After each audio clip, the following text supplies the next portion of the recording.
আজকে আপনারা জানেন বাংলাদেশ কংগ্রেসের যে 6 দফা দাবি, এর ভিতরে আমাদের যে একটি বর্তমানে ক্যান্সার রূপে ধারণ করেছে ধর্ম।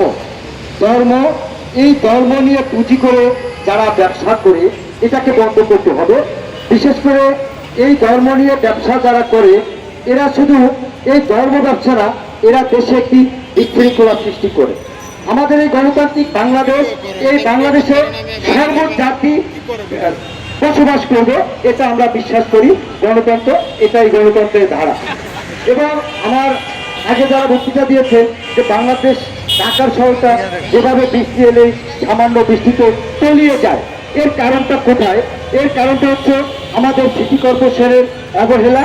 যারা দায়িত্বে থাকে তারা ঠিক মতো সিটি কর্পোরেশনের দায়িত্ব পালন করে না। এগুলো সরকারকে খতিয়ে দেখতে হবে। এবং আমরা যারা জনগণ আছি আমাদেরও দায়বদ্ধতা রয়েছে। আমরা যদি একটা বিস্কিট খাই, সে পলিথিনটা আমরা রাস্তায় ফেলে দিই। এই পলিথিনটাই কিন্তু ড্রেনে গিয়ে এক পর্যায়ে একটা জমাট হয়ে সেখানেই কিন্তু জলবদ্ধতার তৈরি হয়। তাহলে আমাদেরকে এই দায়বদ্ধতার স্বীকার করতে হবে এবং আমাদেরকেও দেশ বান্ধব এবং এই যে জলবদ্ধতা নিরসনের জন্য আমাদের জনগণকে কাজ করতে হবে। শুধু সরকারকে দোষ দিলে হবে না।